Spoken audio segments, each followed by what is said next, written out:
Bonjour et bienvenue dans cette vidéo sur les essentiels du programme de troisième. Aujourd'hui, nous allons parler trigonométrie dans un triangle rectangle. Donc, la première chose, c'est que en troisième, on travaille les formules de trigonométrie simplement dans un triangle rectangle.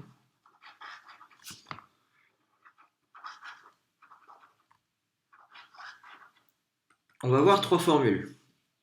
Une formule sur le cosinus d'un angle, une sur le sinus et une sur la tangente. Alors, ce qu'il faut retenir, savoir, c'est que le cosinus, sinus et tangente, on va travailler avec un angle aigu. Donc dans un triangle rectangle, on ne va pas travailler avec l'angle droit, on va travailler avec un des deux angles. Okay. Donc la formule pour le cosinus, donc le cosinus d'un angle aigu, c'est le côté adjacent à cet angle aigu sur l'hypoténuse du triangle. Le sinus, c'est le côté opposé sur l'hypoténuse. Et la tangente, c'est le côté opposé sur le côté adjacent. Donc voilà trois formules qu'il faut connaître, apprendre. Alors, adjacent, hypoténuse, opposé, voilà trois termes. Alors, dans les triangles, il va être important de bien repérer ses côtés. Le plus facile, c'est de repérer l'hypoténuse. L'hypoténuse, c'est le plus grand côté d'un triangle rectangle. C'est toujours celui qui est en face de l'angle droit. Donc ici, l'hypoténuse, c'est ce côté-là. Sur ce triangle, c'est le même.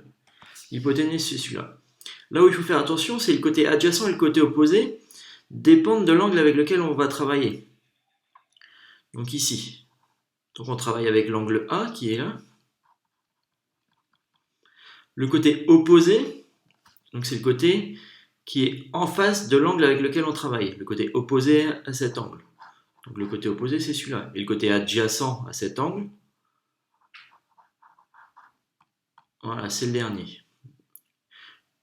Ici, si on travaille avec l'autre angle, avec l'angle C, donc l'hypoténuse, on a repéré déjà, c'est celui qui est en face de l'angle droit.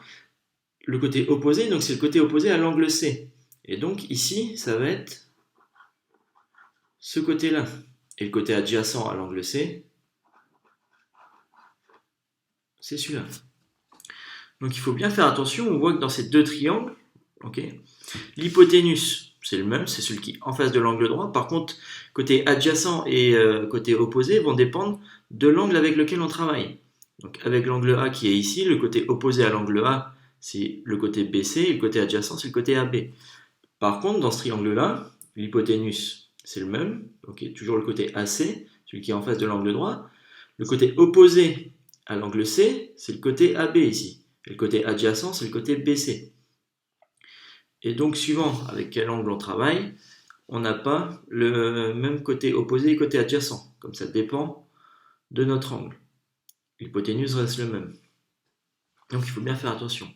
Si on réécrit nos formules ici, le cosinus de l'angle A, c'est le côté adjacent, donc c'est AB, sur l'hypoténuse AC.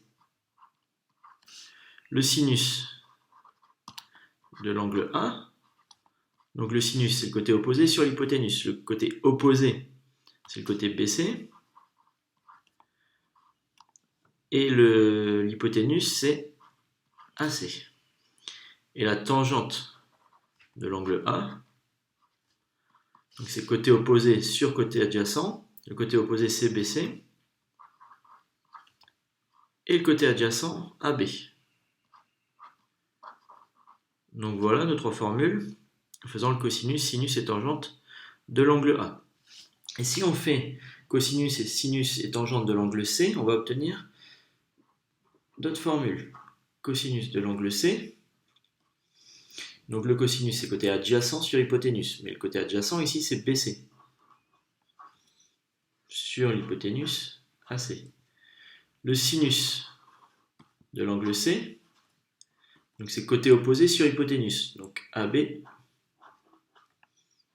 sur AC. Et la tangente de l'angle C, c'est côté opposé sur côté adjacent, donc AB sur BC. Donc voilà pour le cours et l'essentiel, ce qu'il faut retenir. Donc bien faire attention qu'on ait un triangle rectangle, sinon on ne peut pas utiliser ces formules de cosinus, sinus et tangente. Ce que je vous conseille, c'est de faire un dessin à main levée. Sur ce dessin à main levée, de repérer l'hypoténuse. Facile, c'est celui qui est en face de l'angle droit, qui ne dépend pas de l'angle avec lequel on va travailler. Et après, de repérer le côté opposé et le côté adjacent. Ici, si on travaille avec l'angle A, le côté opposé, celui qui est en face de l'angle avec lequel on travaille, opposé à l'angle, donc c'est le côté BC. Et celui qui reste, le côté adjacent. Par contre, sur cette figure, le côté opposé, comme on travaille avec l'angle C, c'est ce côté-là, AB. Et le côté adjacent, c'est l'autre. Donc, retenir ces trois formules. Et pour appliquer les formules qui sont là, faire attention que ça dépend de l'angle avec lequel on travaille, que ce soit l'angle A ou l'angle C. Et donc, on ne travaille pas cosinus, sinus, tangente de l'angle droit, parce que ces formules, on les utilise pour le cosinus, sinus, tangente d'un angle aigu. Voilà pour l'essentiel du chapitre sur la trigonométrie. Dans les vidéos qui suivent, vous pourrez voir des exemples d'application de ces formules qui nous permettent, si on connaît deux côtés d'un triangle, de trouver la valeur de l'angle, ou si on connaît un angle aigu et un côté, de trouver la mesure d'un autre côté. Donc voilà pour cette vidéo, merci de m'avoir suivi et à tout de suite dans la vidéo suivante.